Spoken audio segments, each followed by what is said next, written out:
In today's session, we are going to look at the Business Analyst Toolkit.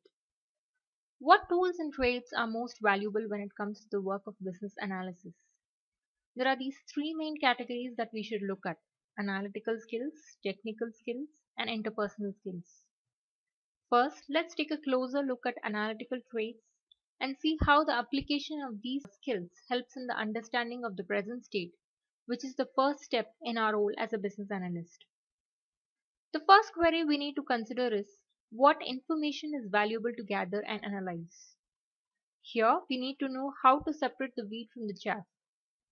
In the data that we collect, in the conversations that we have with the stakeholders, in the different documents that we might analyze, we need to be able to see what information helps us to get to the root cause of the issue that we are trying to address.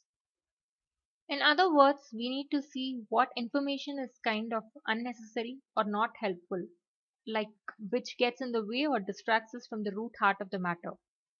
For example, we might see that a certain process is running 270% behind schedule, and we might think, well, there's this problem, we've identified the root cause. If it turns out that this is only a 10-second process within a larger framework, which might actually be taking several hours of work to accomplish, then maybe that's not actually the bottleneck we are looking for. So we have to be able to put that analysis in the context along with the information that we've gathered. When it comes to defining the desired future state, we have to think about what the optimal outcome might be.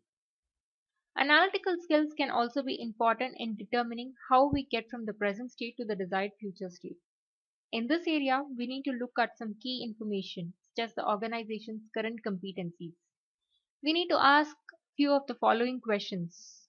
What are we good at right now? What resources competencies? We need to ask few of the following questions. What are we good at right now?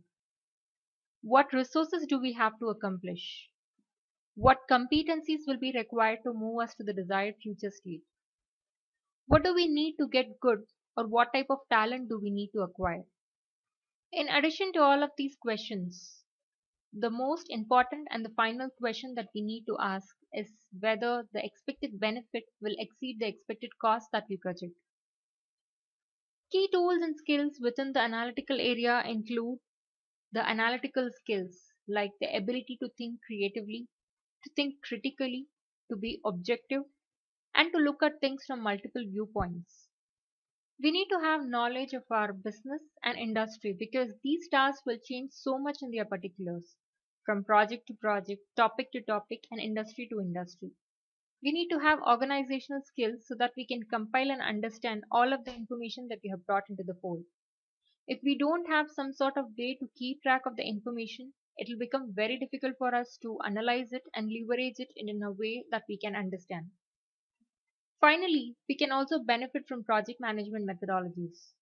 Having an understanding of the project management life cycle and different ways that projects can be accomplished can not only help us with the miniature project of the business analysis that we are dealing with right now, but it will also help in understanding how to put that analysis in context that a project manager will need to succeed in bringing the solution to life.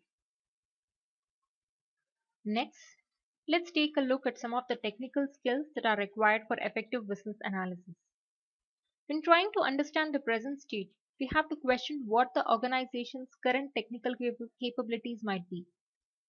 After all, we might have a strategic idea from our analytical research of what it is we seek to accomplish, what capabilities we will need to get from here to there.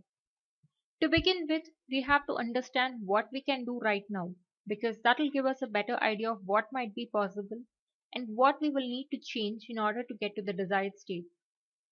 We need to think about the technical factors which might be responsible in whole or in part for the challenge or opportunity that we are facing. Thirdly, we need to see what technical prowess we need to fully grasp the situation. As a business analyst, we aren't expected to have the same level of expertise like the subject matter experts or the key stakeholders. However, we need to have at least a baseline understanding of our area in order to appreciate what these technical challenges might be. For example, if you're working within software development area, you want to have some understanding of what might be hard or an easy problem to solve from a technical perspective. rather than simply waving your hands and saying, well, you're smart, you can figure it out. No, that will not work. We need to have an appreciation of what they go through in order to bring the solution to life. Doing so will help us ensure that our end solution is effective and efficient. When it comes to dealing with the desired future state, what changes and how the technical capabilities are expected following completion of work is something we need to be able to speak at some detail so that the objectives we have are clear and measurable. We can't just say we want our systems to be faster. We need to be able to say that we expect to deploy this type of solution using this type of architecture, resulting in X percentage improvement. Without that level of detail, even at this relatively early part of the project, we are simply not offering much value. We also need to think about what new technical skills must be acquired by stakeholders along the way. That while attacking the problem or opportunity on its own will not be cost effective. We are in fact learning so many new things, both in terms of what the key stakeholders and the other resources learn, that it's worth undertaking simply for the educational process. For example, think about the Apollo project of sending the men to moon. Imagine how much was learned by the Aerospace Committee. There were so many different challenges that had to be met, and so many things were learned that didn't just apply directly to the space program, but also to a wide variety of industries that touched it in some capacity. These technical skills cascaded through a wide variety of different areas, providing untold benefits into the future. Perhaps your project or type of analysis that you're looking at right now might lead to the same cascading effect, however, at a smaller flow, of course. When it comes to determining how to get there, we have to be bringing the past or the present state into the future. So we have to look at what capabilities that needs to be developed to reach the future state. We need to think about the skills that have to be developed in order to reach the desired state, and who needs to develop those skills is an important question. Finally, as always, we need to also question whether the expected benefit exceeds the expected cost. If not, it's entirely possible that we should not take any action at all. If the benefit exceeds the cost, then we need to continue pursuing this. The key tools and skills from a technical perspective will vary depending on the type of work that you're undertaking.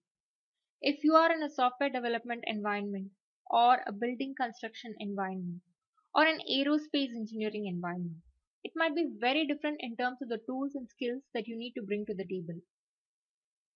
You need to have an understanding of the technical concepts and the systems thinking abilities which will be useful in all endeavors. So always seek to understand the type of work that you're analyzing. If nothing else, it will provide you with the value context you need to do your job effectively. Finally, in addition to the analytical and technical skills that we need to bring to the table, interpersonal skills are absolutely vital to the business analyst work. When it comes to understanding the present state, we need to think about how stakeholders view this issue. Is it important to them? Is it a contentious topic, something in which there is vested interest on many sides? If so, we could potentially be stepping into a minefield with different ideas and different agendas. We need to keep that in mind so that when we extract information from our sources, we can collect the information as objectively as possible and try to create a solution around which consensus can be built. To do so, we have to first understand how stakeholders might be impacted by the issue and to what degree they can be impacted. Furthermore, the next question will be whether the impact is positive or negative. We also need to think about how much support exists for a progress to be made. It could be a relatively low priority for most people in the organization. If we think it should be of higher priority, then the onus will be upon us to some extent to influence and to build support for a solution to take place. To do so, we will need to be able to provide convincing evidence that can help to rally others for our cause. We have to think about what cultural factors might relate to this issue as well. Based on your organization's norms, there may be different ways of doing things in place. More positively, there might be certain traits of the organization within it that can allow us to aggressively tackle the problem. Understanding these cultural factors gives us an idea of what's possible and practical, given that we have to work with other people in the organization.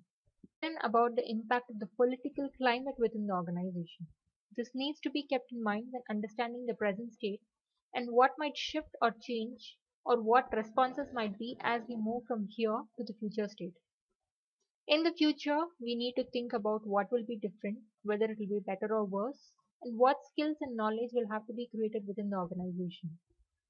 Here, we can help to develop the skills of some of these stakeholders, perhaps make their workplace a fun or a desirable place, which can lead to better talent in the future. We might make people more satisfied with their jobs, helping us to retain them in the long run.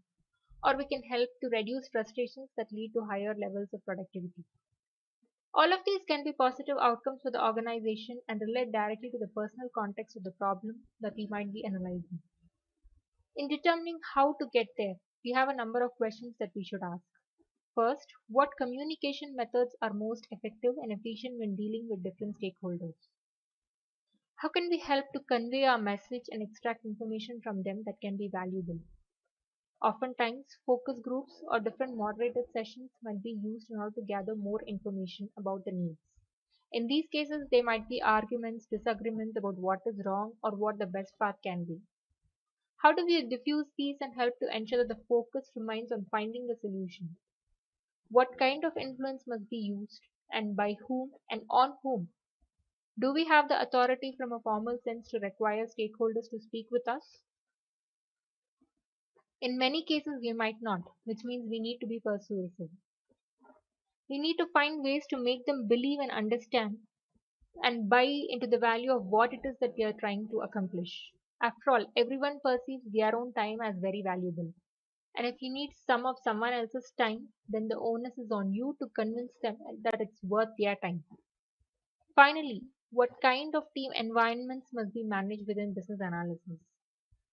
This is true both during the analysis process when multiple individuals might work together and when it comes to the sort of solutions that we might propose. We need to understand the project environments that might be practically possible and likely to succeed within the organization. Key skills and tools that are extremely useful in this regard include a wide variety of communication skills such as conflict resolution, an awareness of cultural differences, decision making skills, facilitation, where we can help to facilitate discussions between others, the leadership, and as well as negotiating skills, political awareness of the landscape around us, and the type of responses we might expect from different stakeholders, presentation skills that can allow us to share this information. So, by the end of this session, you would be having a better idea of the different types of skills that are needed to become a good business analyst or